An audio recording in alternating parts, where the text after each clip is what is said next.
So before the break, I talked about upadana and its two meanings, one of taking up and the other one of fuel.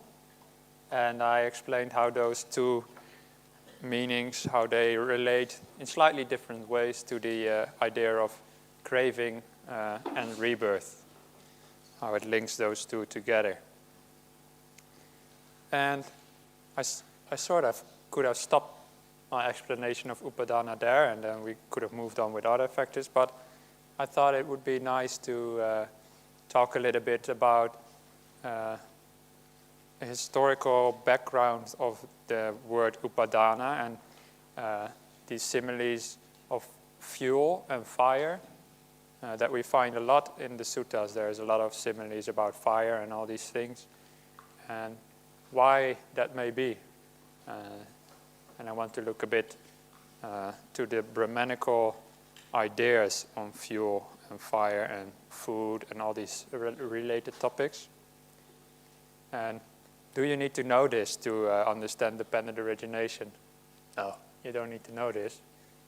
Do you need to know this to become enlightened? No, not at all. You don't need to. But I thought it was interesting nonetheless, especially in a course like this, where we have a lot of time to discuss dependent origination. I thought it would be nice to take a little bit of different angles, and especially since this is called dependent origination in early Buddhism, I think it's worthwhile to also ask ourselves what was the historical context of early Buddhism, because it gives us a little bit of an insight into the kind of environment that the Buddha was living in. We can only know so much, but the little bits that we do know gives us a bit more of a feel for how the Buddha lived and how the other people in the Buddha's time lived as well. So continuing on where we left off, so I'm now going to look at the Brahmin background to upadana. And I could not find any pictures of Brahmins, how at the time that their religion was founded. The Brahmins lived not in India yet. The Vedic text that the Brahmins composed, they composed when they were still living in to the northwest of India. And the northwest of India, you have these plains like you see here. And the Brahmins at that time, they were still nomadics, so they would travel on horses like this, and they would drive the cattle through the plains, and from there on they moved into India, and there they started settling, and they moved to other parts of the world as well. This is why in so many parts of the world we have all these related languages, is because these people, these nomads, they traveled all over the world and took their language with them. This is why now we have all these very similar languages. We call them the Indo-European languages. So both in Europe and India and some parts of other parts of Asia, you find very similar languages because of these guys. Well, not these guys. These are like modern nomads, of course, because I couldn't find any pictures from so long back because they don't exist. Yeah. Yeah. But nobody really lives like that anymore. But I include these pictures because you can see this kind of landscape where there is no trees at all, yeah? And it would be very hard to find any wood to make anything or to light a fire. And also it would be very hard to find food to sustain yourself. So it's no surprise then, I think, that when you read these very early Brahmin texts that they continually worship things like food and fuel and fires. They worship them, literally.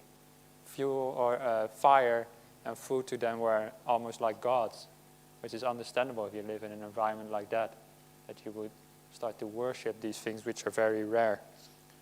So, for example, when you search the oldest Brahmin text, the Vedic Rig Veda, and it's not such a very long text, you can read it in an afternoon or so, but if you search the Rig Veda for a word like fire, then you find more than 2,000 results If you search for the word food, you find 500 results. This is a lot, right?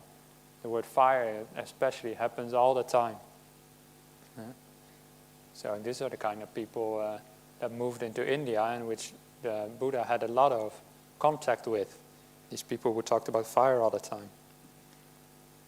And you may remember last week I showed you a video, and this is a still from that video. You see these Brahmins here chanting, and they are around 3 fires, located around 3 fires. And this is a very ancient ritual that they did, and which is still performed in India to this day. And these 3 fires, they all have some sort of function that I don't know exactly. I'm not an expert on this at all, by the way, just so you know. But the Buddha refers to these kind of 3 fires as well in the suttas, and he, in many places in the suttas, we see the Buddha talking about the Brahmins worshipping their fire, and their god, the fire. The fire was a god to them. And I want to show you a little video of how how one of their rituals may have looked like. This is a video from Harvard University, and they went to some of the latest Brahmins in India and asked them to perform one of their most sacred rituals. And again, you see they have here the fire going, and this guy is chanting. I left out the sound because it's quite loud chanting and it just goes on and on. Here he puts more fuel on the fire, right? And this ritual lasts for like more than a month, and they continually keep this fire going here. He's fanning the fire, you know. Basically, they're keeping their fire going all the time, and this is one thing the Brahmins had to do. The fire had to stay on basically for their entire life.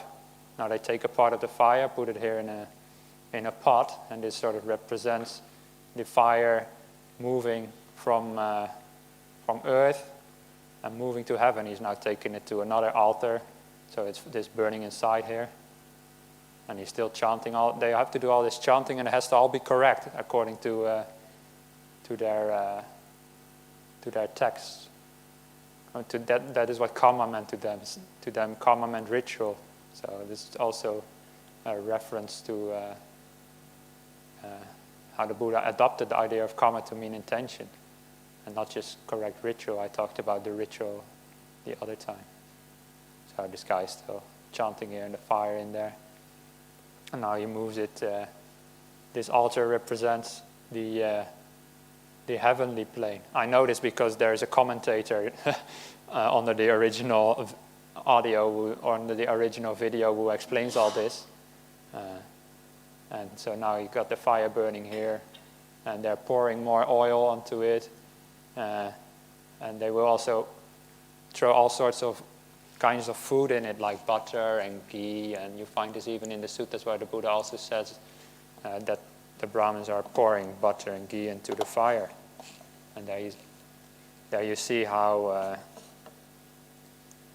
this relationship between food and fuel, to the Brahmins, they were the same thing, because they feed their fire using food, basically. They throw oil and stuff into the fire. We say the same in English, we feed a fire. So in English we also have this idea that of the close relationship between food and fuel. And one of the central concepts of these fire rituals is that by offering food into the fires like these, into these altars, by offering food and throwing them in and burning them, the idea was that the fire would eat that food and then bring it up to heaven to their forefathers who would live in heaven, and then this god fire would give the food to the forefathers, and so they could live forever in heaven, in the Brahman idea of heaven. The Brahmins, by the way, had many ideas, but this is one of the central ideas that they had. And this was just some text to give you some sort of an idea of what these guys were on about. I say guys because unfortunately the Brahmins, they only had men in their priestly function and no women.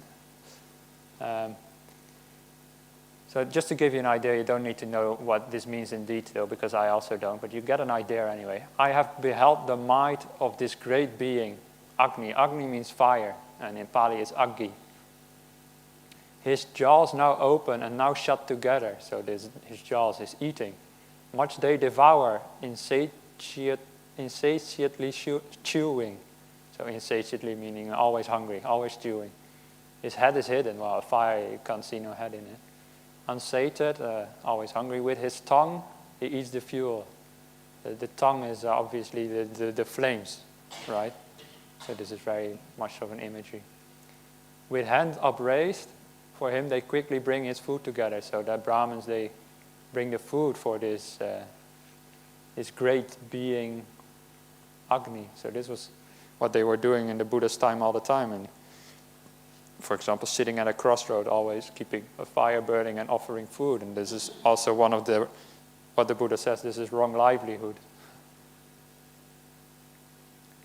And this is one of the verses also from the Rig Veda. We invoke you, Agni, the fire god, by whose mouth all these immortals, all these, like the forefathers, come to gain their food of life. And offerings come to the gods as food. This is what I just mentioned, that their offerings, they believed they would keep their forefathers alive. And also if they would do the right offerings with the right rituals, then when they would pass on, they would live forever in heaven. That was their idea. If they have just the right foods, the right fuel for their God, they would live forever. The immortals. Yeah. The word is amata, which is in Buddhism often called deathless. And this is another one from a little bit later text, but the concept is the same. All beings depend on food, both that breathe and those that do not. So those that don't breathe would be for example, the gods. Yeah, they don't need any oxygen. So all beings depend on food. And for the Brahmins, this was a good thing, because they want to exist forever. So that's why they have to continually offer food to the fire, so they could keep both their forefathers and themselves living forever. So for the Brahmins, the idea was if they have food, or otherwise fuel, and they offer that, then they would end up having eternal life. Yeah. So for the Brahmins, that was good. For the Buddhists, of course, this is not so good. Eternal life, we've said that would imply eternal suffering, right? So I think the Buddha was reacting to this by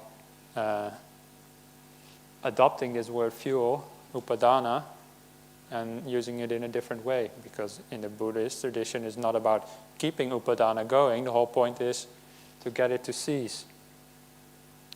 And now remember this quote, all beings depend on food. This is very similar to a quote we find in the suttas in a number of places. And this is this one, all living beings are sustained by food, right? That is almost the same as all beings depend on food. Right? So it seems to me that the Buddha knew about that Brahmin text and adopted that line. But while for the Brahmins that was a good idea to be sustained by food, to the Buddha he says, when you're completely disillusioned by this one thing, lost desire for it, and are liberated from it, then you'll end all suffering. Which one thing? Well, all living beings are sustained by food. So the Buddha says, don't keep sustaining yourself with this fuel, this food all the time. That's not a good idea. You should be disillusioned by it. So to the Buddha, this is why I made this block green, and the previous one was red. So green is good. No food, so no fuel, means no next life. Yeah, that's dependent. Cessation in action. So next time, for those of you who have kids, next time they look like this. Is that good? Now, of course, the Buddha didn't mean literal food when he talks about food or the ahara, or when he talks about fuel, upadana. I said before, this is a metaphor. It's not literal food or literal fuel. It's like the food of craving, the fuel of craving that drives us on from life to life. That is what the Buddha said. We should stop. You should all eat your broccoli. Okay, so that was a little bit about the Brahmin background. There's like these kind of professors who know much more about this kind of stuff, but I think just knowing that little bit, that's basically all I know about it. But it gives you some sort of sense of why the Buddha may have included upadana there, maybe in the dependent origination, maybe it was to specifically address these sort of ideas. Could be. It's not 100% clear, but could be. So now the last topic I want to talk about, which is in a sense is the most important one, is when you have no fuel, no craving, then there will be no rebirth. And see here this picture of the fire again that we saw before. So same sutta that I addressed them, but now in the negative. This is when a fire goes out, and then it will look like this. It will look like just a bunch of ashes, basically. So imagine a heap of wood that's on fire, but nobody throws dry grass, cow dung, or wood onto it. So nobody throws any fuel onto it. When the fuel is used up and no new fuel is added, when that great bonfire runs out of food, ahara, it goes out. And this is, of course, a simile. But the word out here is nibbana. It goes out or it becomes extinguished. So here you see the Buddha using the word nibbana also as a simile. Yeah? We often think of nibbana as the goal of Buddhism. But nibbana is really just a simile for the goal. Because the real goal is to end craving and to end suffering. And nibbana means extinguishment of things like a fire. Is just a way to some analogy for the goal, not the real goal itself, you could say, because that's not the goal, to put fires out. Likewise, when you focus on the problems with things, craving ceases, and when craving ceases, fuel will cease. When fuel ceases, life will cease. You know the problem of suffering. That's like knowing that things are on fire, and you stop throwing new fuel onto it. You stop craving. Craving is like adding fuel. If you know the problem with things, then you will stop craving. It's really nice, really like a simple way of looking at the whole Dhamma, basically. We will stop craving if we just know enough about how things are problematic. Yeah? This is, in a way, is that saying, focus on the problems with things. If you understand the problems, that's when you no longer have avijja, no more delusion. Then craving ceases. What is things in this case? Yeah, things. It was my abbreviation of whatever it was. Dhamma? No, not Dhamma. I made this text a bit shorter so I could read it faster, but things could be like, I don't know, can't remember the context. Something, maybe the aggregates or something. Problem with things. Yeah, things. I don't know. Can't remember. So yeah, this is the cessation mode of dependent origination. So no craving means no fuel, no next life, and then of course it implies no more suffering. So that's good. So that's green. There's a little bit more behind this sutta though, I think, because there is a really, the imagery of fire is used also in a couple of other suttas in combination with Nibbana.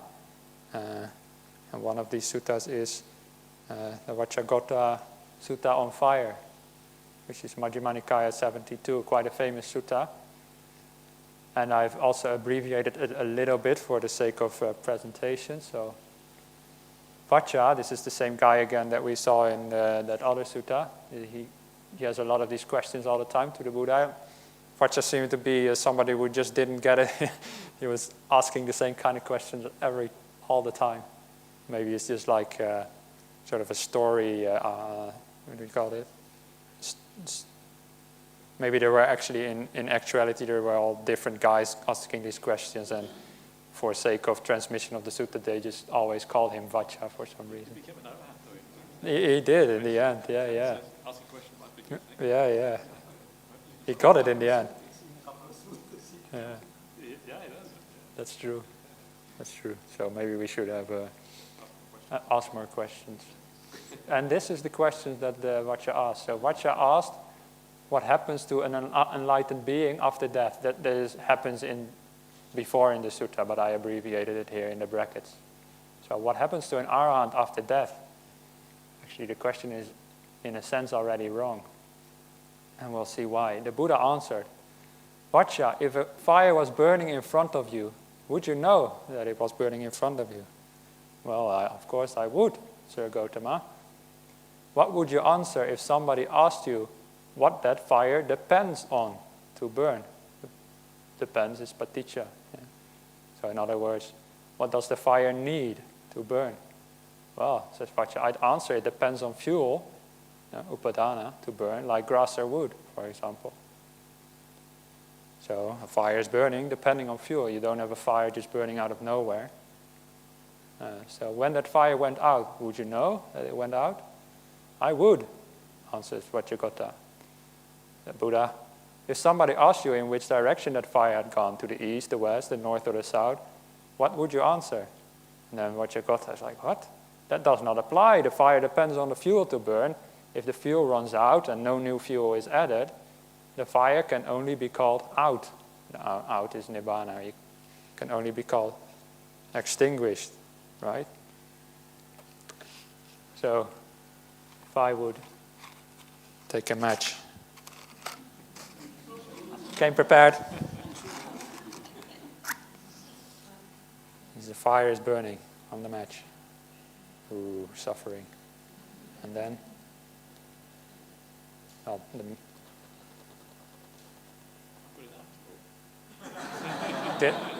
this is what happens when you practice Buddhism and you just don't get it. Yeah. So, now where did the flame go? Where's the flame? Yeah, out. It didn't go anywhere.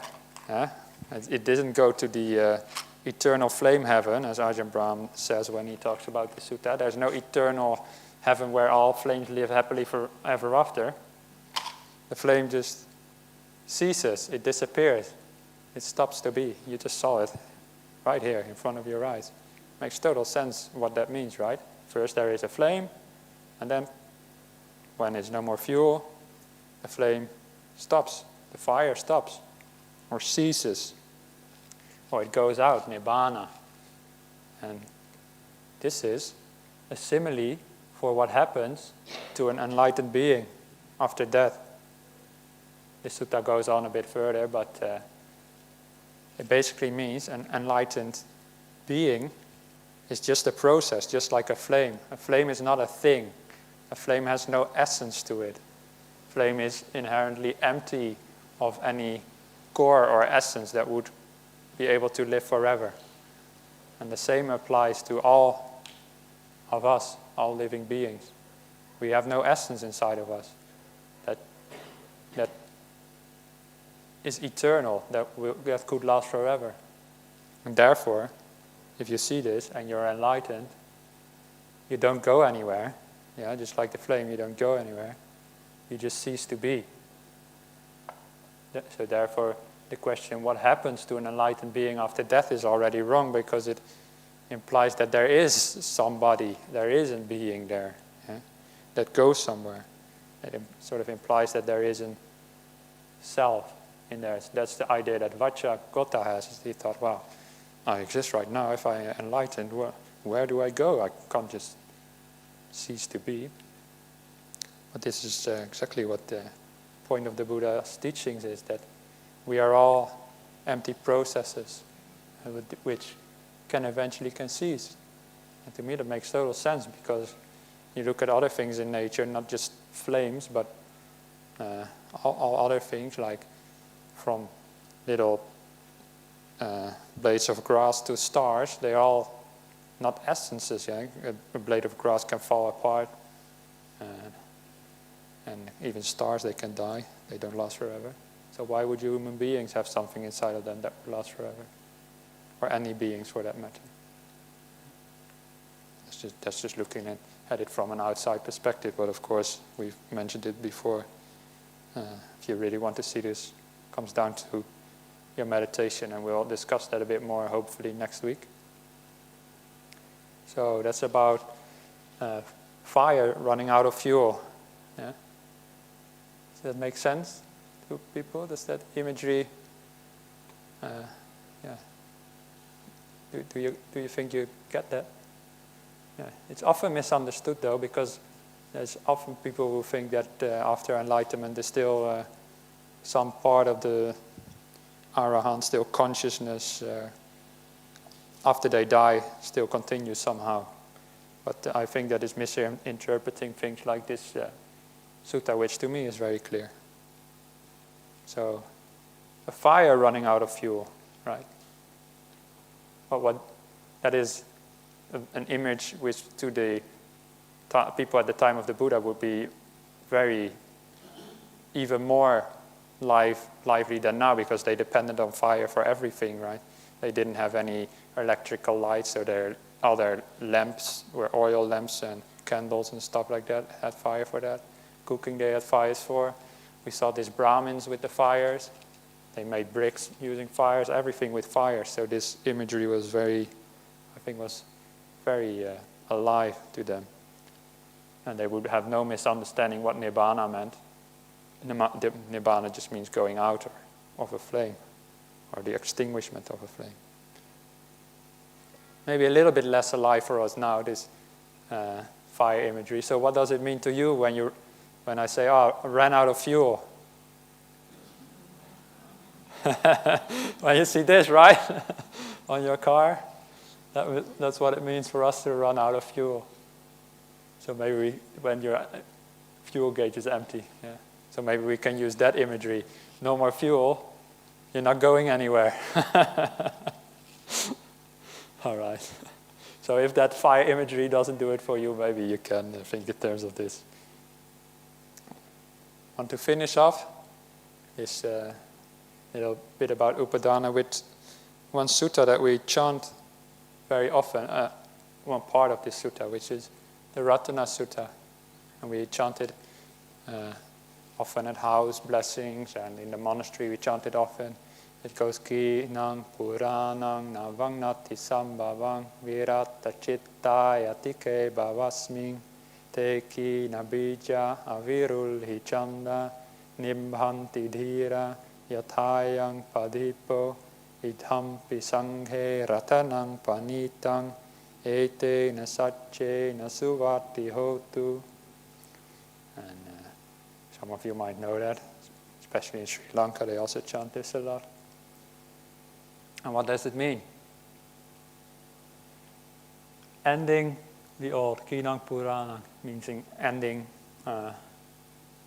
this body that they have in this life. Nothing new coming to be, no new existence. Their minds have no desire for a future life. Life is Bhava, we've seen independent origination. Te kinabija, they ended the seed. The seed, well, what is this? Ended the seed. This refers to that imagery that I was talking to you before last week, planting the seed of consciousness. With no desire to sprout, like that is, implies no desire for having another life. Those wise ones who have no desire for future life, no desire, they will go out. Nibbana, Nibbhanti dhirang, the wise ones will go out. Like this flame, Yathayang padipo, literally like this lamp, but a lamp in their time, of course, always implied the flame. They didn't have lamps like we do now. We'll go out like this flame. So maybe the Buddha was holding up an oil lamp while he was chanting this sutta, and did basically the same thing that I did with that match before. Who knows? Because it used the word this there, but now you go out like this flame, implying they will cease burning, and they will cease, like the flame will cease, right? And cessation sounds very frightening to many of us, Before there was this question about vibhava tanha, the desire to be annihilated. And cessation can often sound like annihilation to us when you have a sense of self. But think of yourself in terms of a flame, burning flame. That's actually quite nice to have that, to go out, to have a flame go out, because flames are burning and they hurt a lot. There's this sutta, the Adita Sutta, everything is burning. Another sutta which uses the imagery of fire. And there's many more like this. So this excellent treasure exists in the Sangha. So there do exist people who have no more desire for future life. And if we recollect that, by that truth, may there be well-being for all of us. And that's where I like to stop. This is about Upadana. And maybe we can have a little breather and do some little questions, and then Ajahn Brahmali will tell you a bit more about Upadana from another perspective, I think, and also some of the other factors as well.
Ding.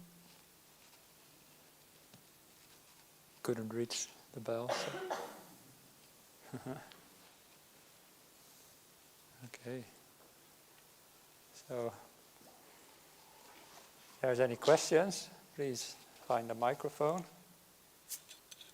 And by the way, if anybody is interested for this video, maybe only a few of you were interested in this kind of thing, but if you are, then Google altar of fire and you'll find it. It's like half an hour long, made by Harvard and some other universities, so they have all more explanations about what's going on.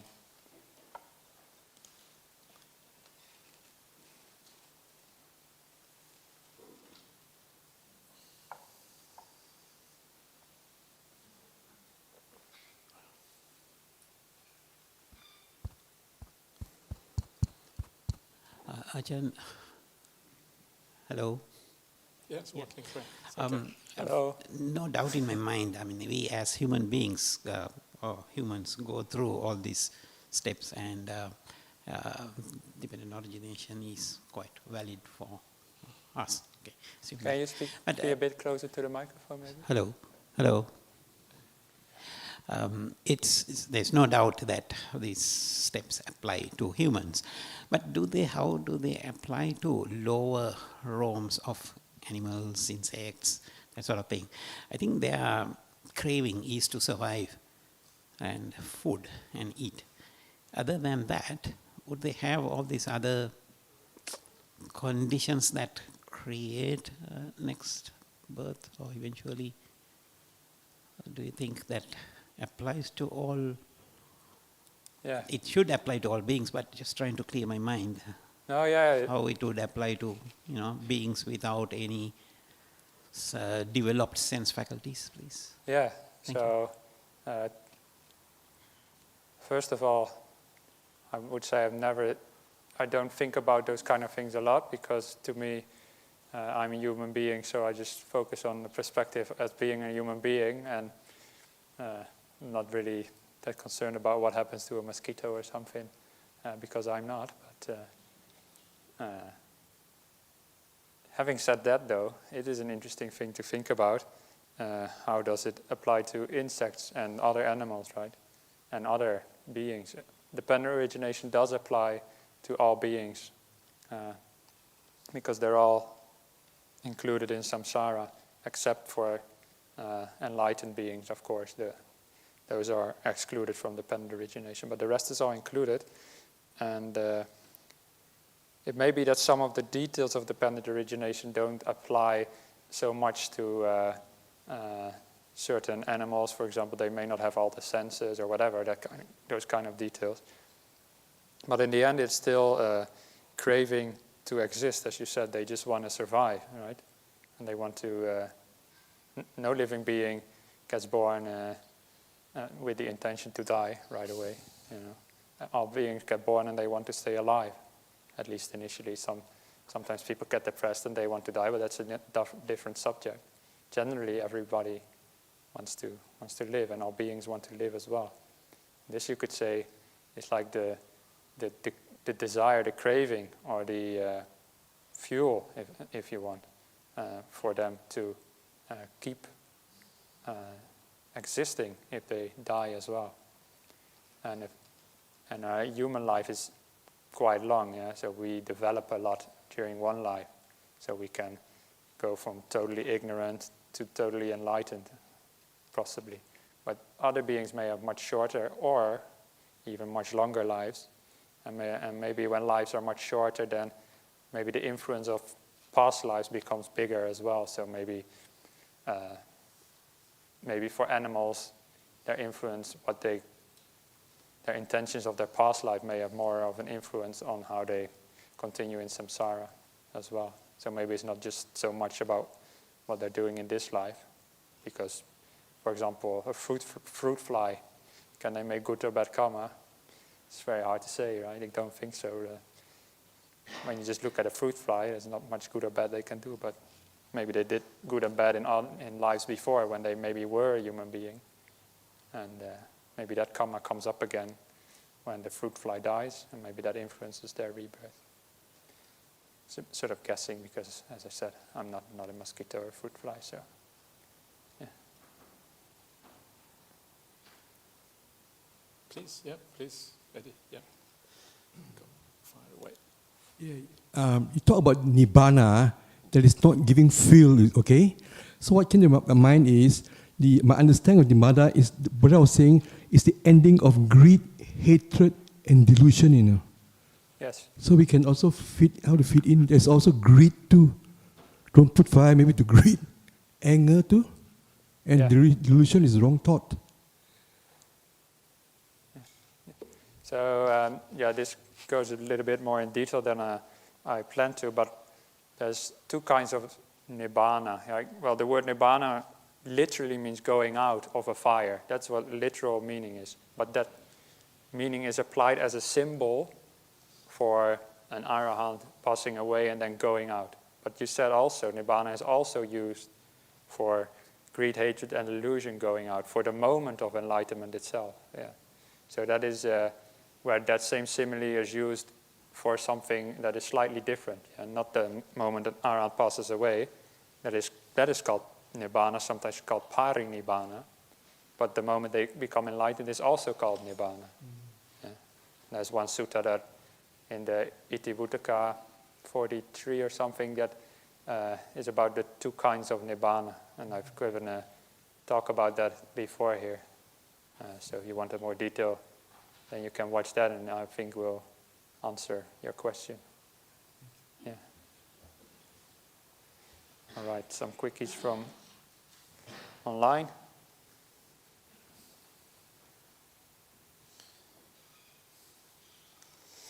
The going out of the bonfire is not nibbana, but the end of existence, the bhava of the being. The bonfire refers to the being. Is that correct?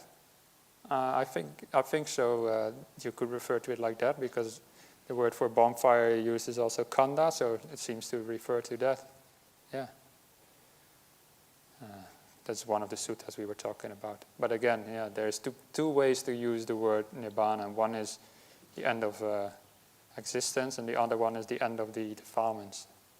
Those are separate. What's the difference between extinguishment, so nibbana, and nihilism? Nihilism. What's nihilism? I think annihilation is probably what they're referring to. Oh, annihilation, yeah. So we sort of addressed that already. That when I think of nihilism, it's like this painting, like Rubens or something. So annihilation is would be theoretically something that exists, that fundamentally exists, stops to exist. But nibbana is just a process coming to an end. Yeah. That's where the question is from. I know that's a very brief answer, but we have to have some time also for some very wise words from Ajahn Brahmali. Yeah, okay, we'll find out. Okay. So, fire away. Fire away, great. Fire away. Fire away, that's bad news, isn't it? Fire away. Can you put it up properly on the screen, please? Oh, yeah. It's in your hand. It's a bit, can't really see what's going on here. Yeah. Okay, so let's carry on. So, thank you, Venerable Sunyo, for the explanation of the connection between upadana and fire. It's actually quite interesting, and the idea of fuel. And he has looked into this much more than I have. That's why he made a long exposition on this. It's actually quite interesting, and it adds a dimension to the idea of upadana that maybe is not always talked about, and it connects it with the earlier teachings of the Vedas and the Brahmins and all of that. So it's actually quite fascinating, I think. Yeah. But what I want to do now, I want to look at a more traditional way of thinking of upadana, the idea of taking up, which I think is probably a very literal translation of the word. But one of the things that we find in the suttas is that the words like upadana, they are used very often together with a number of other words, like abhinivesa or aditana even. And these words have more the idea of not just taking up, but also holding on to afterwards. They're grasping things, maybe even attaching to them and all of that. So these are ideas that kind of come in here, and they obviously apply to the sequence of dependent origination. Whether upadana literally means that or not, they certainly are part of this process of existence and of creating karma and all of these things that then lead on to rebirth in the future. So what I'm going to look at now is how craving then leads to this idea of taking up, and then how taking up and grasping then, how that shapes your life. Yeah, this is what the next factor then is bhava, which Venerable Sunyo here is translated as life, which is more often translated as existence. But life is quite nice, yeah, it's kind of short and sweet, and it means largely the same thing. And then how that existence that you have, how you exist, then leads on to rebirth in the future. So we're going to look, coming very close now to the end of dependent origination, getting close to the kind of the what this is all about, really. So again, taking up and grasping. What I'm going to have a look at now is the 4 kinds of grasping. There are, in the suttas, the way that upadana is defined as 4 kinds of upadana. The first one is the calm upadana that you see here. So this is the taking up and the grasping and even attachment to the sensual objects of the world. And one of the very important points that I mentioned before, and which I think I probably should mention again, when we talk about the word karma, the word karma is one word, kamma is a different word. Kamma means action, karma means the sensual, sensory objects of the world. Now, the karma has 2 aspects to it, and one is the desire aspect. We desire these worldly things in the world, but the other aspect is actually the objects themselves. So when you see a word like kama upadana, it actually means, one of the main meanings is attachment or taking up or holding on to all of this sensory existence, all the sensory objects of the world. This is what it's about. So when we think about our life, what it is like to be a human being, one of the things that you realize very quickly is that almost our entire life is spent immersed in the sensory world. Everything is really about the play of the 5 senses. From the moment you wake up in the morning, and then all day is about seeing things, feeling things, tasting things, all of this. And then you go to bed at night, and then you kind of say goodbye to that world for a few moments. And you start dreaming, and what do you dream about? More of the sensory world. It's just, we can't get away from the sensory world. So no wonder we have attachment to this. Everything we do is an immersion into that sensory realm. And so what happens is that because we live in that realm, and we we feel in that realm, we have feelings related to that sensory world, we like things, we dislike things, from that then comes the craving, obviously. So we crave mostly within the realm of the sensory world. We crave for sensory objects, for sensory experiences, and we also have aversion to certain sensory experiences. The craving arises, and as soon as you have craving, you want to do something about that craving. You want to satisfy it. That is the very nature of craving, is that we want to satisfy it. And that movement towards satisfying craving, that initial movement is the taking up of something. I'm thirsty. Take up. You take up. So this is kind of the initial point of craving, and that is what we do in the sensory realm all the time. You have a cup of tea, or you pick something up that you want to eat, or you start watching something, nice entertainment, or whatever it is. We pick things up. We start things, and this is how we then engage with that sensory world, trying to satisfy these desires that are always there. So, but this is very, very broad. One thing is the fact that we pick up things like this, just kind of pick them straight up to satisfy immediate desires. But it is also much more long-term. It doesn't not just mean picking up in the literal sense. It also means picking up in a broader sense, metaphorical sense. And many of the things that we pick up in life are large things, broad things. We pick up certain habits. We pick up living in a house. Why do you want to live in a house? Well, lots of good reasons for living in a house, much better than living under a bridge. Is that right? Some people, for most people, it's better to have a house than to live under a bridge. But why? Because you are comfortable, you are away from the rain, you can control the temperature, you can have your entertainment there, you have your living room, you can invite your mates back home, you can have a nice dinner together. There's endless good reasons why we have a house and why we have a home. You feel kind of safe, you lock the door at night, keep the burglars out, So all of these things are really what this is about, the sensory realm. So we take up living in a house. It's about part of the sensory realm. Then we have a job. Why do we have a job? Well, one reason is to make an income. Why do you want to have an income? So again, you're able to satisfy the things that you need in life and also the things that you desire. Is very closely related to satisfying the desire in the sensory realm. You also have a job because of status, perhaps, It is not the same status to live under that bridge, Where are you living? Oh, I live under that bridge. Oh, really? Okay, see you later. It's a certain status about having a job, You're a Buddhist monk? Okay, that's okay with some people. With other people, okay, don't have anything to do with you if you're a Buddhist monk. But with Buddhists, it's great to be a Buddhist monk, It's kind of nice.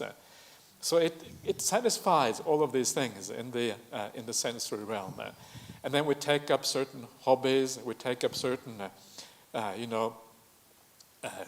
certain kinds of entertainment that we enjoy, And after a while, you start to realize that your whole life starts to revolve around these things, Your whole life becomes these things.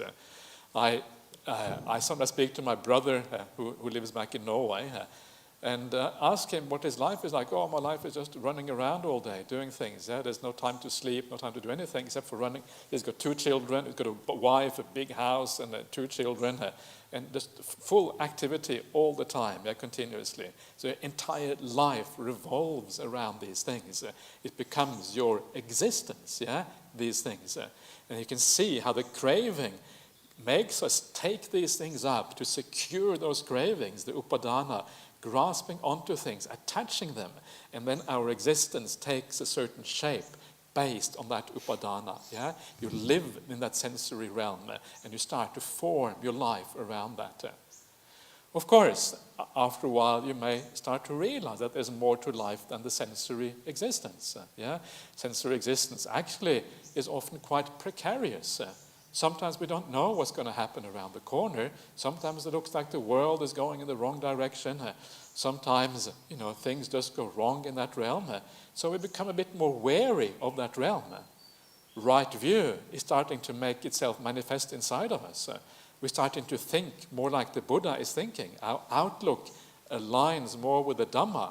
And so you withdraw a little bit of interest from the sensory realm, and you start instead to take more interest in spiritual matters.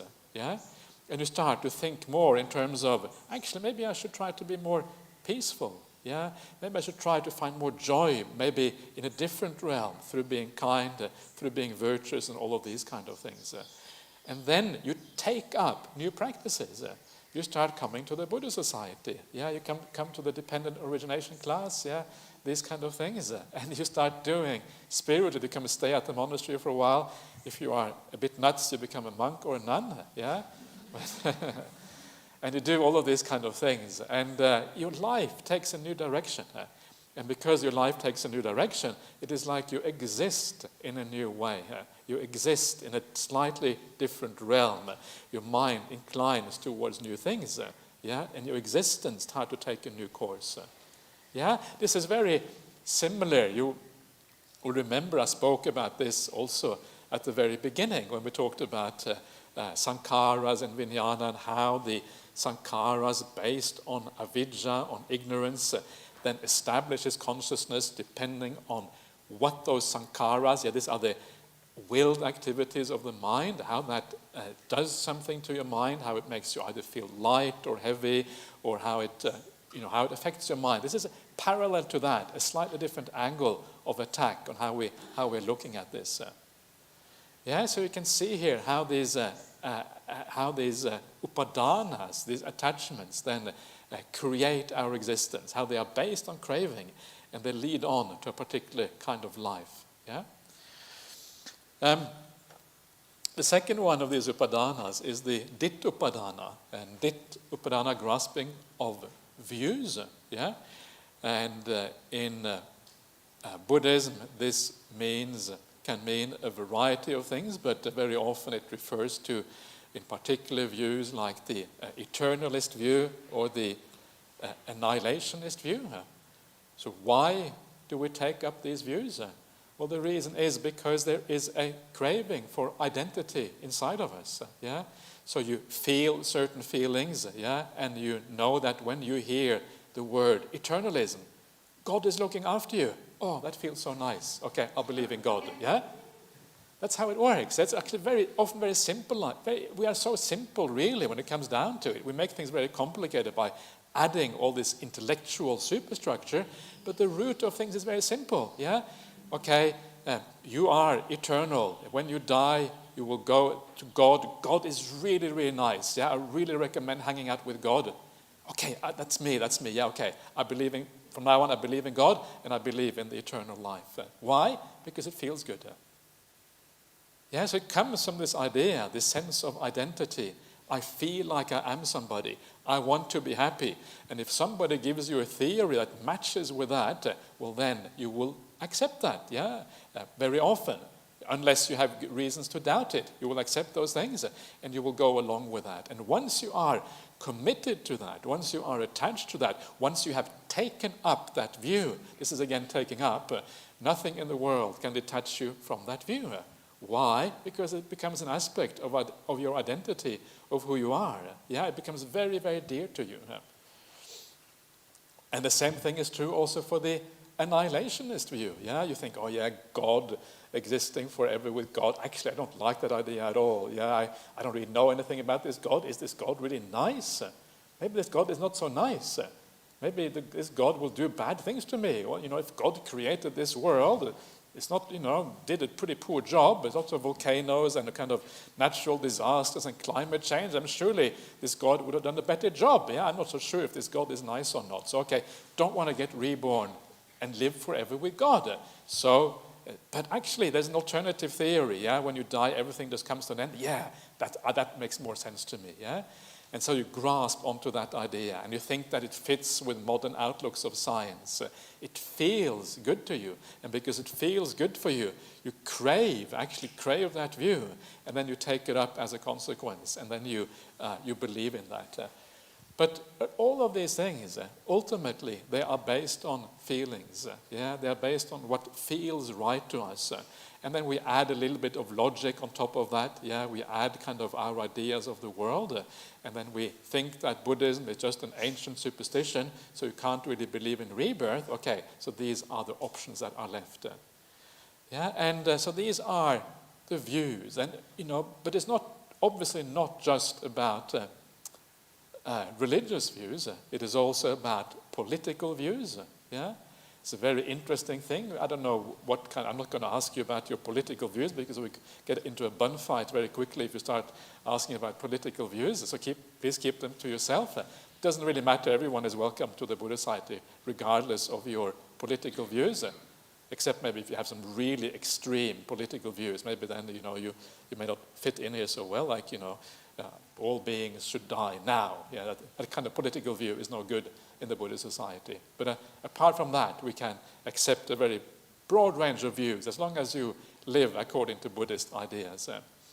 But it's fascinating, how we often take so much pride in our political views and how we're willing to defend them. This is my political view. I am right. I know, because this is logical. You have to look after the economy, and if you don't look after the economy properly, everything is going to go down the drain. And we know that. It can be proven. It can be shown. And someone else is going to come with the exact opposite point of view, with equally, irreproachable logic, and have the exact opposite. And very often the point about political views is that they too are often rooted in feelings. We have grown up in a certain way with certain parents, in a certain culture, in a certain society, and then our political views then take shape according to how we grow up. And then later on, we often then use logic to defend something which actually has more to do with feeling than it has to do with logic. And this is one of the things I find so fascinating, and I did mention this before, that our views are so connected to what it feels like. Logic is just some kind of, often logic works in defense of what feels right. Logic is kind of trapped by what already feels like, and then we use the logic to support the views that we already believe in. And then, when you're young, you have one political view, and then when you get older, you change your political views, and both times you feel equally right about them. And it's kind of all is very precarious and very dodgy. And at the end of the day, they are just competing ideas, and who knows if any of them are really true, or if the truth actually is much more profound and difficult to sustain. And that's what we say, in a sense, in Buddhism. In one way, all political views are just temporary, and ultimately, if you want to create true happiness in the world or something, you actually have to look in a very different direction. So we take up these views, and when we take up these views, then our life takes a certain direction again. You believe in God, and then you act as if you believe in God. You make karma in that way. Or if you take up certain political views, again, you make karma according to that. And then you exist according to those views. That too becomes part and parcel of this existence package of who you are. And so that's grasping of views. Then we have the silabat upadana, which is the grasping of precepts and observances. You will notice that sila here is the usual word that we use in Buddhism that means morality or precepts or habits and these kind of things. And bhatta is a word, Pali word, which really comes from vata. Vata means like habits, also habits that we have, observances that we do. Rituals is also included in that. In the suttas, there are like religious habits that people will take on. Practice in the classic example in the suttas is the person who pretends to be like an ox, who walks around like an ox all the time, saying moo, moo, and then ox. The ox duty ascetic. I have to be careful I become an ox duty ascetic. Or the dog duty ascetic. The same thing. You lie down on the ground, you curl up at night, and then you eat from the dirt and these kind of things. You become the dog duty ascetic. But it goes much further than that. Everybody, we all have like little habits, little rituals that we do in life. This is very part and parcel of life. And also as a Buddhist, we have these things. Even if you are an atheist, you have rituals that you do. You have ways that you live that kind of makes life easy and goes smoothly, like shaking hands or saying good morning to people, or brushing your teeth in the morning, or having certain food for breakfast. Life is often ritualized to a large extent to make things become easier for us, and we then attach to those rituals. We take them up. And then when we take them up, we act out those habits over the long term. And in Buddhism, we do the same thing. We come to the temple, we bow down to the Buddha. That is like a ritual. Or you light the incense and the candles. That's also a kind of ritual. So is that bad, or is it good? And that is kind of the critical thing here, If we take them on as rituals, as things that we attach to, and it becomes mere attachments, and we don't take it further than that, then it can become an obstacle on the path, because we just do all of these things in a blind kind of way. But if we use these things instead, not just because we are attached to them, but we use them in a way whereby they actually have an effect on us, where they develop us in a certain way, then they can become a positive contribution in our practice. So when you bow down to the Buddha, then try to do it in a way which actually develops your mental qualities. What are you really bowing down to? Who is this person called the Buddha anyway? Yeah? Are you bowing down to the Buddha? Are you bowing down to the qualities of the Buddha? Well, there isn't really any difference. It's the same thing. The Buddha and his qualities, you can't really separate them. And then when you think about what you're bowing down to, and you feel that these things are really worthy of respect, they are really worthy of bowing down, then it does something to you. It does something to your heart, yeah? You start to feel more confidence and faith. You start to feel perhaps even a sense of joy. Wow, I'm so fortunate to have this Buddha as my teacher. It's amazing that such a person can even exist. A person who has penetrated and fully understand what human happiness and suffering is about. Isn't that incredible that such a being should even exist in this world? And here we still have access to the teaching of this person. And then you really feel like bowing down. This is like the ultimate teacher who can teach you the highest thing that is possible to teach from any teacher. This is what we're all seeking at the end of the day, happiness and moving away from suffering. And here is someone who has the ability to take this to the highest level, all the way to the complete fulfillment of what it means, the meaning of life, if you like. Well, it is just, the more you think about that, the more amazing it is. And if you bow down to the Buddha with those kinds of thoughts in your mind, it becomes extraordinarily powerful. And this is a way of doing Buddha Nusati, Buddha contemplation.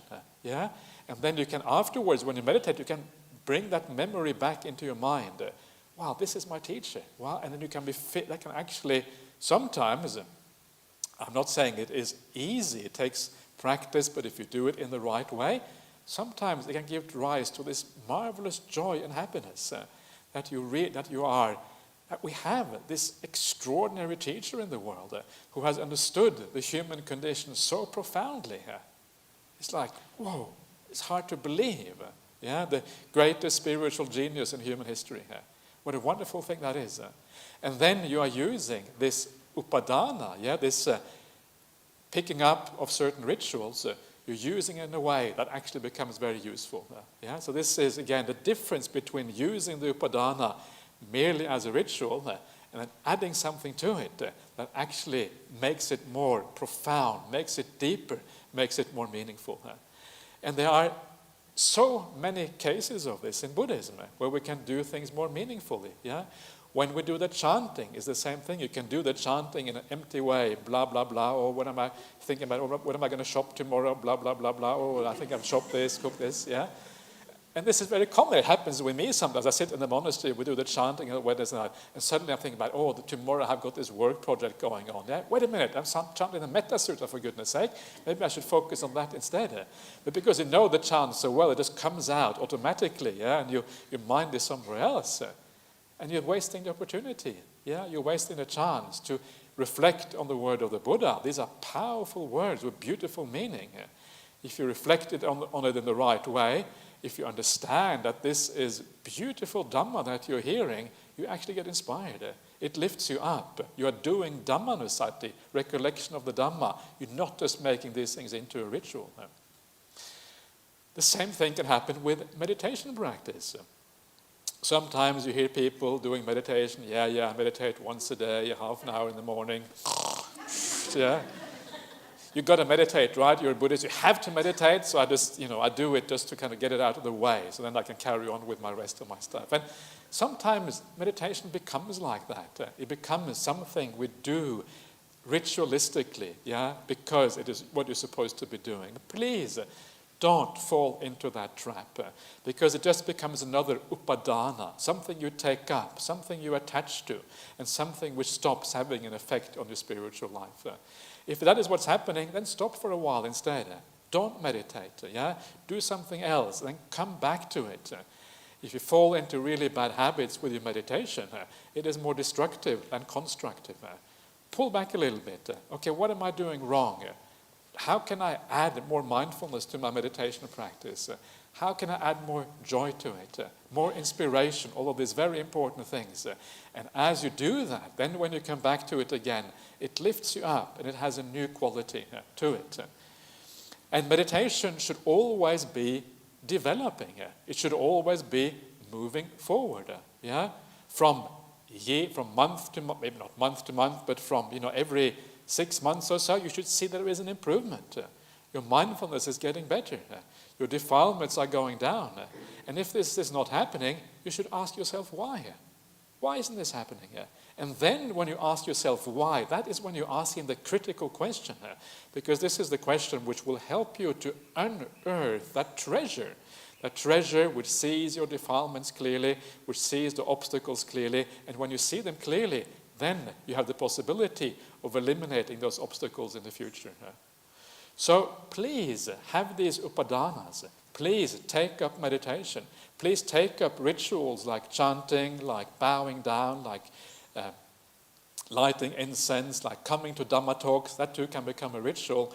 But please make them meaningful. Make them something that enhances the path. They don't just become empty things in our life. And if they become empty things, then they become silabhata paramasa. Silabhata paramasa means paramasa means literally holding on to virtue, holding on to precepts. I'm going to keep the 5 precepts. And after you kept the 5 precepts for 10 years, it's automatic, You don't have to think about it anymore. So what you need to do then is do more. How can I become even better? Because that too can just become a habit. How can I become more kind? How can I add something to my sila? Not just keep these things like a parrot. How can I actually become an even better person? How can I speak more words of kindness? How can I have more thoughts of kindness in my life? How can I overcome the silly anger that I still harbor sometimes in my heart? And then in this way, again, even the sila part does not become a mere ritual, but it becomes something that you develop over time and you create more and more out of it, make more and more out of it, developing, bringing it up, making it more, and then it will affect your meditation, your mindfulness, and all of these things in a gradual but sustained kind of way. This is how you move forward on the path. And that is why the path is so demanding, because you always have to inquire. You always have to ask yourself, what do I need to do to take it a step further? And sila is really the core thing that makes this whole path work. So you can make it a paramasa, an attachment, or you can make it something which is... I like this. I talked a lot about this during the Rains retreat at Bodhinyana Monastery as well. And Venerable Karunika was there, and she made the important distinction between silabhata can either be a paramasa, which is like an attachment, or it can be a dhammanudhamma patipatti, which means a practice in accordance with the Dhamma. And this is how you make the difference. You do it as something automatic, or you put the effort into developing these things in a good way. And you can see how now all of these things together, how they really shape your life. All the big picture things, how you lead your life in living in the sensory world, your views about things, and even all the kind of little observances that we do and the virtues that we live by, and all of these things. If you put all of those things together, it's pretty much your whole life. There isn't much outside of that, Is there anything outside of that? Maybe deep sleep is outside of that? I don't know. There's not much outside of that. Pretty much everything is included in this. Your life takes a certain shape. And as your life takes a certain shape, you exist in that way. And that is then the bhava, the existence or the life that comes from that. There's one more upadana. It's called the attavad upadana. This is the grasping of theories of a self. I'm going to carry on a little bit longer before opening up for questions. There's no way I'm going to be able to finish what I had planned to, but some of it doesn't matter so much. That's fine. So grasping theories of a self, this is very similar again to what I said before about views. I should probably have saved it for now. The idea of eternalist views and annihilationist views, and also things like how we relate the self to the five khandhas. What do you take to be yourself? Your consciousness, or maybe your will you take to be yourself, or certain perceptions about yourself, or your body, and how you relate to that, whether yourself you take it to be inside this, or this belongs to you, and all of these various ways. There's 20 ways that the idea of Sakkaya Ditthi means personality view, related to this, is described in the Majjhima Nikaya number 2, the Sabbasava Sutta, the sutta on all the defilements. So if you want to look it up, you can have a look at the Majjhima Nikaya number 2, Sabbasava Sutta, on all the defilements. I apologize, I'm probably going really fast now, but yeah. Anyway, so you can, that's all there. So these are the 4 upadanas, and then this is all in response to craving, You crave securities, you crave to have regularities in your life. So you take up the observances and you take up all of these things, and then your life takes a shape, your existence takes a shape from that. So that's how you move from taking up and grasping, from upadana to existence, And this existence, as I mentioned before, has very much to do with what you are interested in. And because the things that we attach to and hold on to, that is what we're interested in. So you exist in that. That is what your interest is. And that is where your mind inclines. That is what you tend to think about. That is what where your mind moves as soon as it has a chance.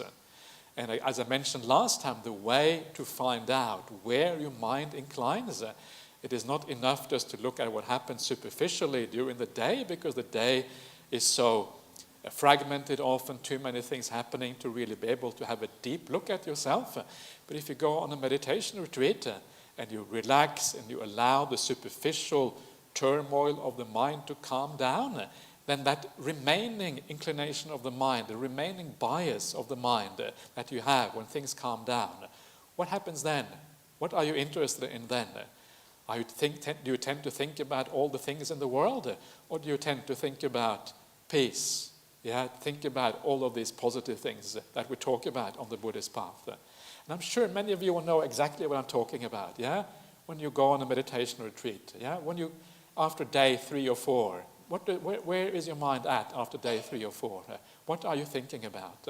And you will know that sometimes maybe you do feel peaceful, but other times your mind will be preoccupied with the worldly things. And for some of you who are very busy people, who have a lot to do, often the mind will not be able to let go of those worldly things. Why? Because you have taken them up, because you're attaching to them, because they mean something to you. You have invested things in them. You are craving too much there. And what you need to do is to change your outlook, change your understanding, to undermine that craving, and then things start to turn around. So again, look at that interest of your mind. You experience that inclination when you go on meditation retreats. And then you can feel what your inclination, what your existence really is like, and you start to understand yourself better. And the advantage of that, I should point out, is if you understand yourself, you start to understand what it is that you have to do. Why is it that my mind is so going to all of these worldly things? Why do I find so much delight there? Actually, deep down, I realize that these problems are endless. Do I really want to go onto this endless stream of problems stretching out into infinity? If you know that the problem that you're solving now, you're going to have to solve it an infinite number of times in the future, it becomes much less interesting, Because you forget that you have solved it before, and then you have to do it again. And after a while, it becomes madness to solve these things. If you know that this misunderstanding you had with other people, the argument that you had with somebody, you're going to have to carry on with these arguments and misunderstandings for infinite time. After a while, this whole realm starts to seem very unpleasant, and you start to turn inwards, and you start to turn towards peace and the meaningful things on the spiritual path instead. So you learn to think differently, to think about the world in a different way, to find satisfaction and contentment in a different realm. And that is then the station of your consciousness, yeah? You are stationed where your inclination is. And hopefully we can all alter that station in this life. This is an important part of what practicing the Dhamma is about, changing your station of consciousness, changing where your mind inclines, yeah? Moving the inclination towards more spiritual things, away from the more worldly things. And then you can see, and this is one of those marvelous things that you will observe, yeah? I can see that after having been a monk for 25 years, yeah? When I started out, I was just this hopeless kind of, person, just, thinking about all kind of worldly things, but then gradually, things are moving in the right direction. I'm not making any claims, by the way. I'm just saying, I have a long way to go, but at least it's going in the right direction. That's all I'm saying, yeah? Which is great, yeah? When you feel it's going in the right direction, you feel, yay, this works. And this is what you can see. Your station of consciousness is changing. You're less interested in worldly things. You're more and more inclining to the Dhamma, to the spiritual things instead. Yeah? And that is very marvelous when you see that. And then when you die, then that inclination you have when you die, that station of consciousness that you have when you come to the end of your life, where your mind is leaning, that is where you get reborn. Yeah, closely related to each other. Just like we were talking before about consciousness, yeah, and sankhara and the willed activities, and then how consciousness is stationed in the same way. Okay.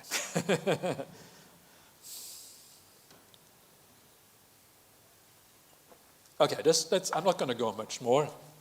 Let's just have a quick look at one little sutta. Yeah, so this is from the Connected Discourse of the Buddha, the 22nd chapter, which is the connected suttas on the personality factors, the khandhas, the 5th sutta. And this is very similar to one of the suttas that Venerable Sunyo was showing before. But let's just have a quick look at it.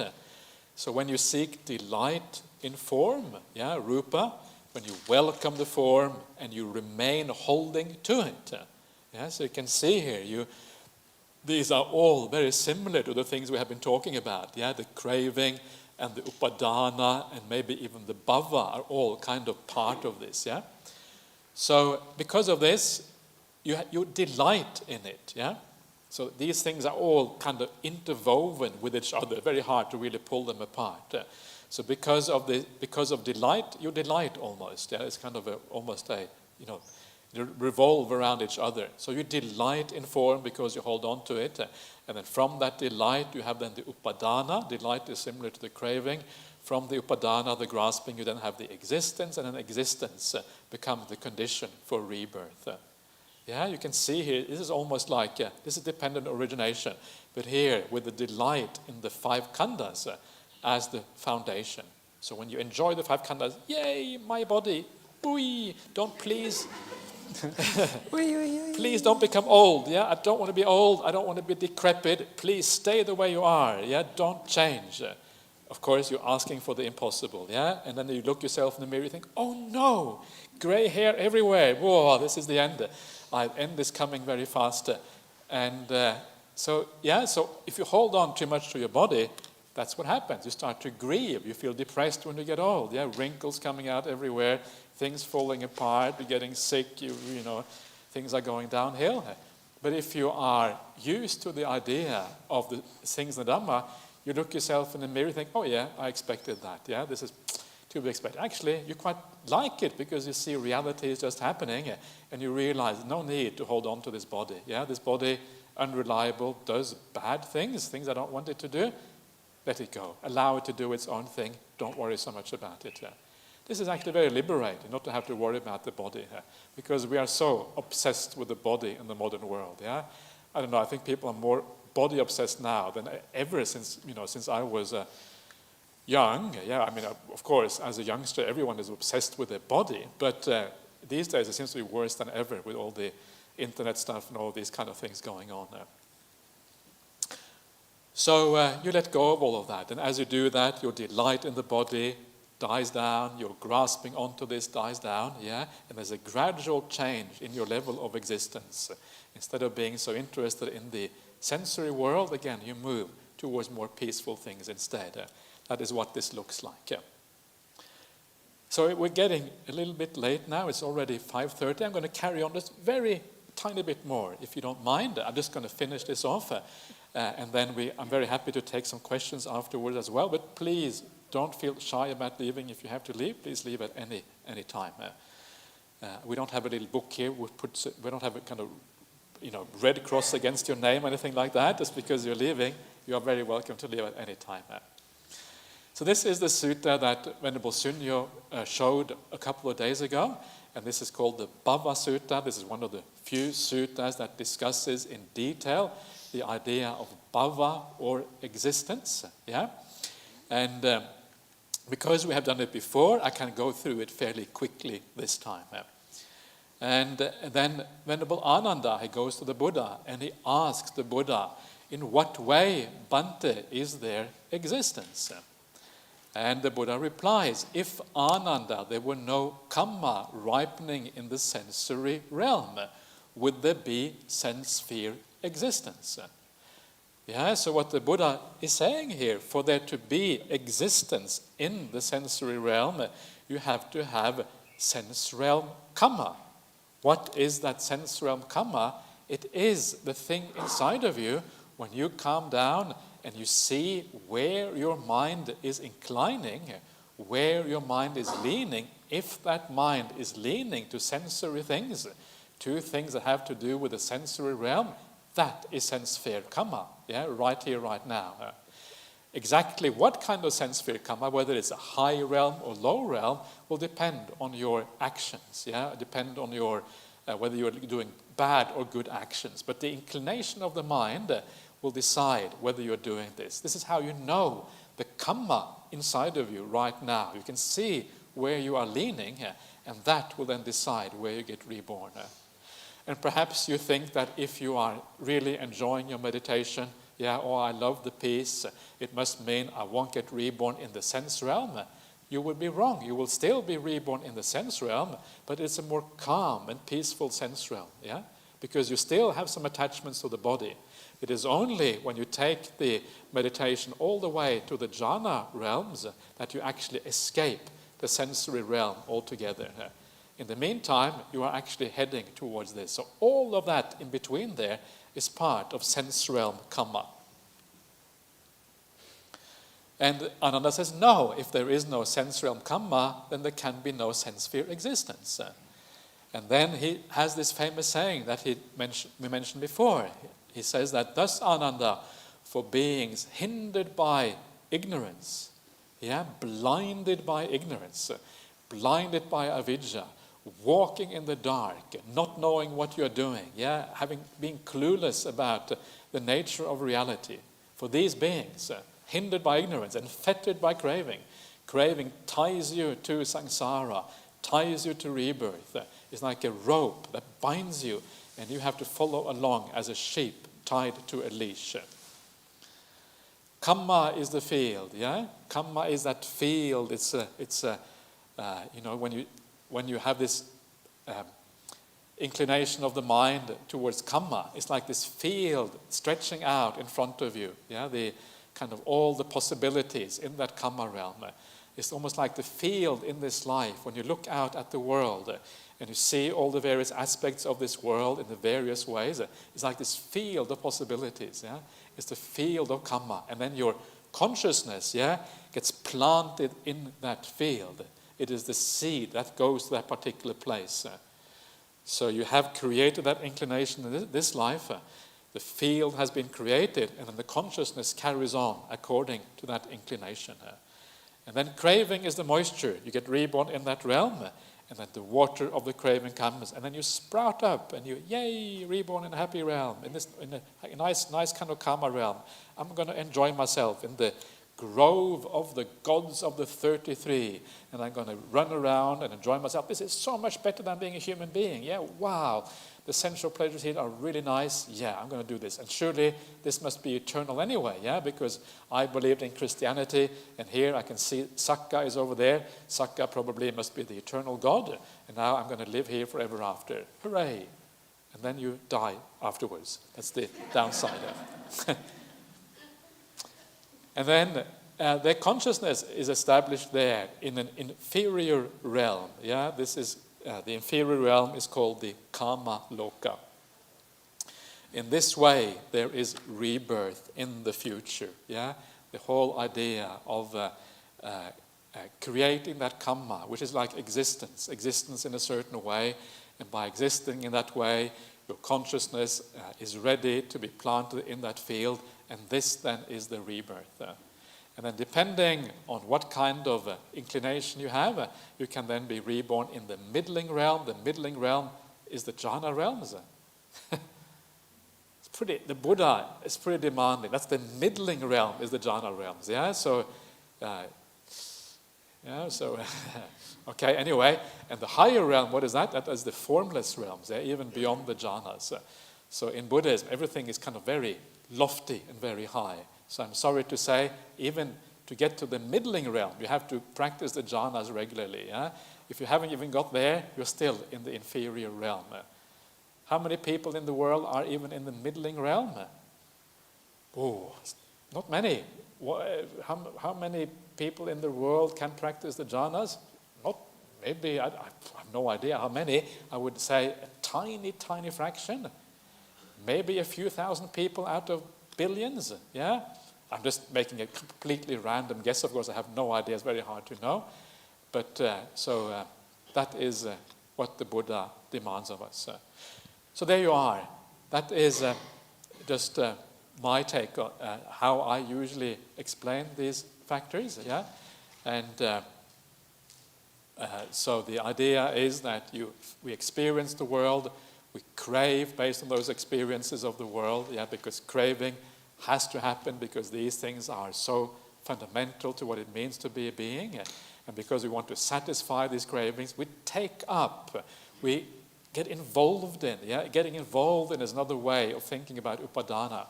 We get involved in all of these kind of things to satisfy the craving. Our life takes a certain shape. Yeah? That is the bhava. We exist in a certain way. And the way that we exist, combined with all the karma that we make, decides how we get reborn again in the future. So, if you like, I'm quite happy to take some more questions and take some more comments if you want to comment on anything, and see what happens.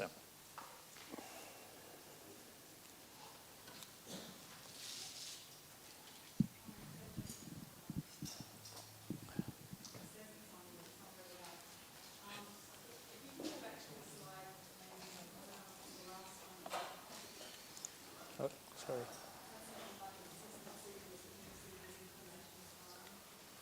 There, that one.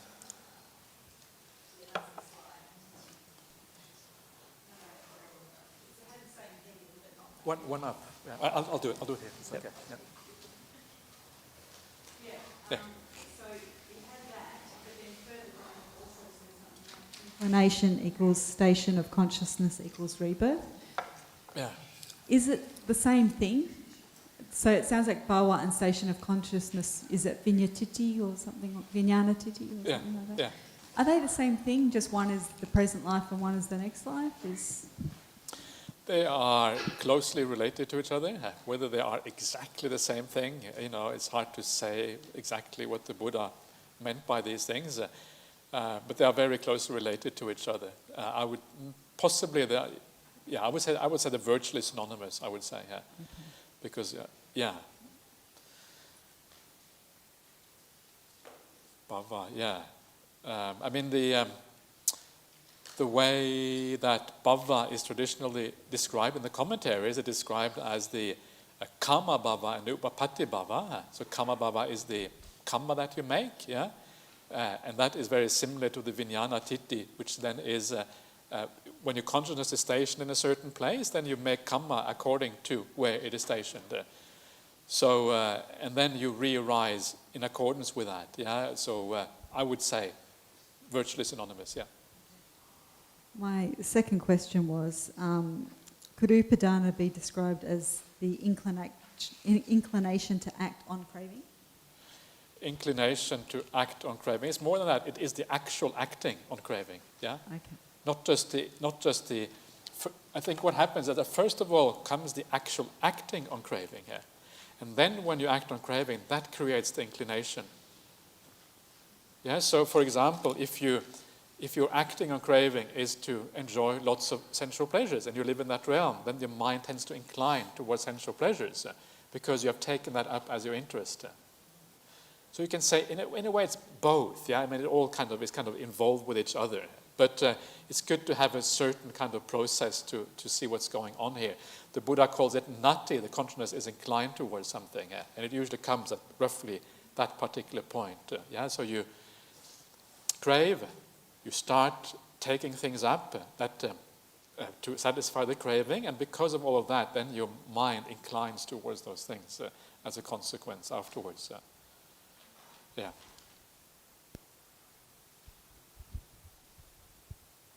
Who's first? Thomas? Yeah, please. When hearing that you're just an empty process, it's almost kind of like what Morpheus tells Neo, you're this battery. And Neo says, I can't believe it. It's just too like earth-shattering. You're just an empty process, and even worse, you're just an empty process of dukkha.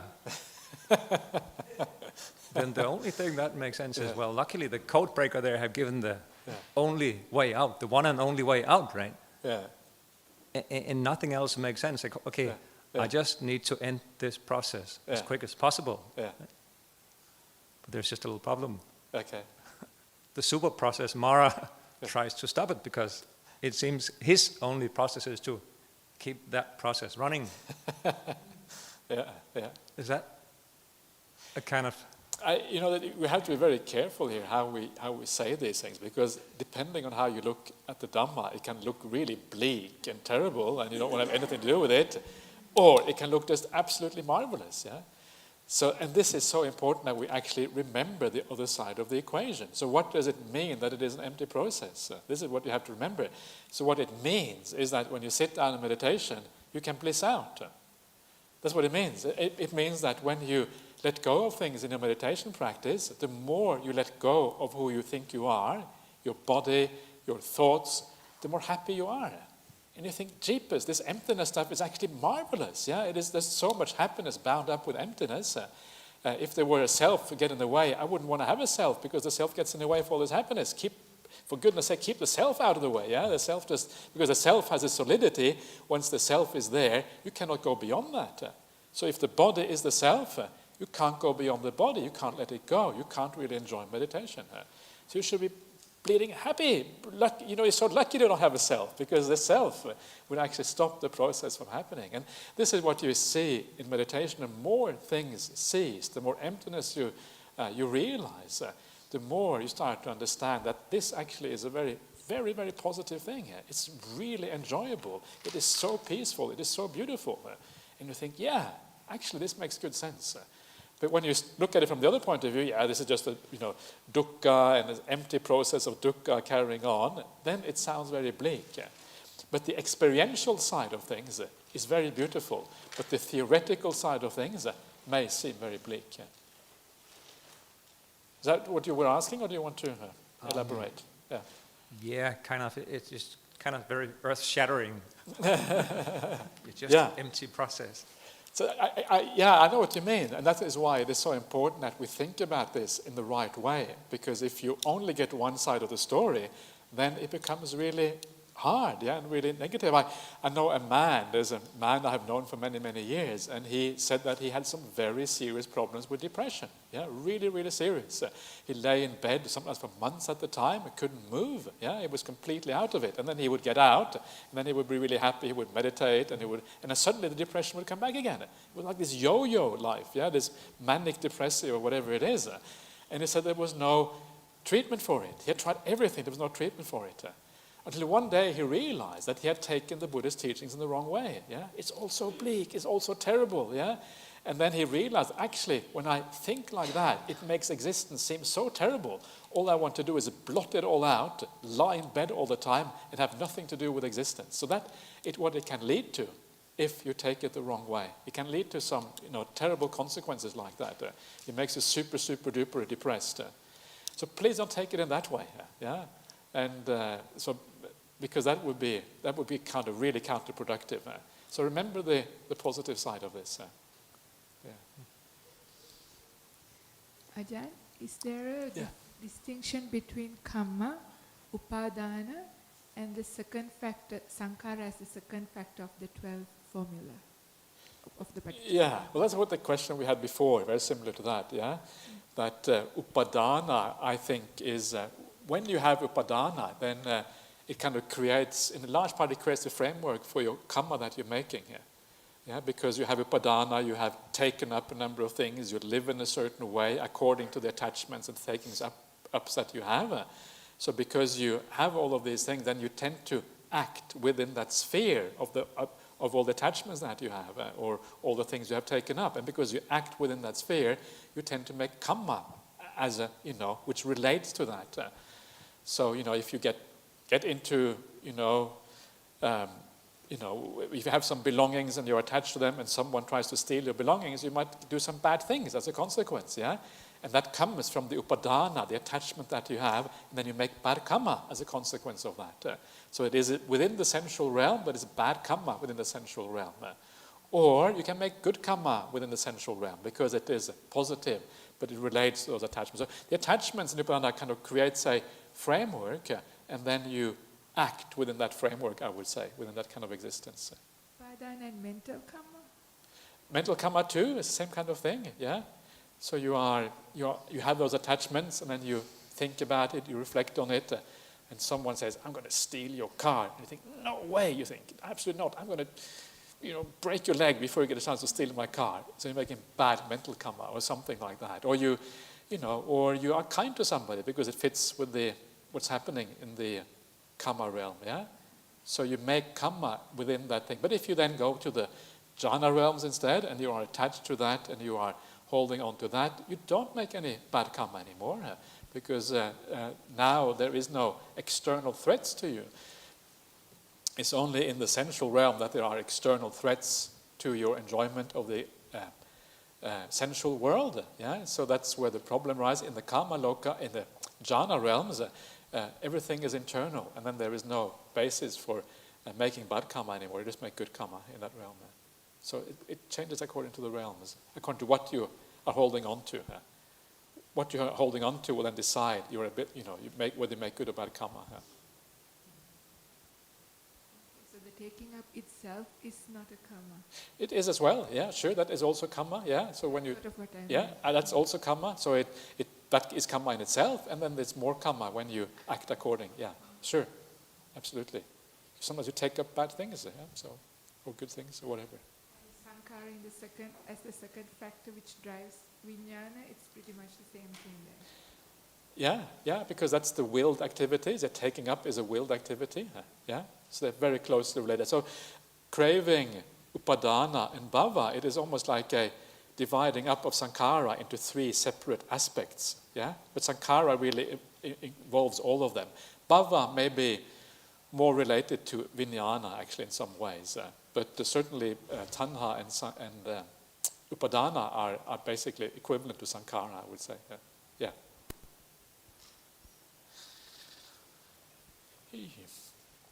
Okay. All righty. Would you like to add anything, Venerable Sunyo? No, not much because it's late, but I would say if anybody feels challenged about the idea of empty process ceasing, then I would say maybe you're starting to understand what the Buddha was all about. Because a spiritual path should be challenging, I feel. If it was easy, then we would have all penetrated a long time ago. And it's exactly because it's challenging and because it's hard that we stay in samsara for such a long time. But there is a way out, which is the good news, yes, which will be good. And we'll talk about that next week. And sometimes you have to look at the results of the practice. Look at some of the people who practiced, for years and years and years, and they tell you, oh, there's no self. Yay, they're so happy. And these are some of the most blissful people. I don't know, you saw the picture of Ajahn before, yeah? And he looks like that all the time, yeah? You go to his monastery, he always smiles, he always looks happy, yeah?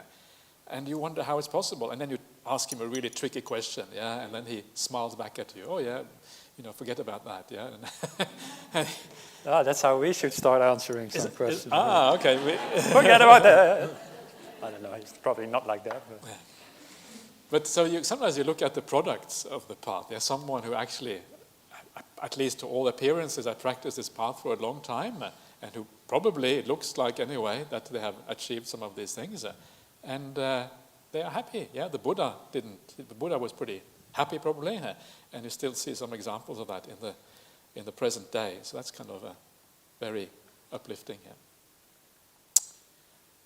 Okay. Yeah. Anything else? Any last chance? Today is the second last Saturday we're going to be doing this. So now, if your life depends on it, now is your chance to ask. And to get. If your cessation of life depends on it. That is actually much better. If you remember, your cessation of life might depend on this. So if you really want to cease, now is your opportunity. Okay, right. Marvelous. Very nice to see you all again today. Let's Oops. Okay, quick edit. Yeah, last one. Yes. Yeah. Thank you very much for the course, Yeah. Gives me a chance, I'm sure all of you too, to look at ourselves, and then to sort of to correct our ways of life. Yeah. Thank you very much. Good. Great. Thank you, Eddie, for those positive Thanks, words. Eddie, you're the best. Yeah. So let's pay respect to the Dhamma Sangha together.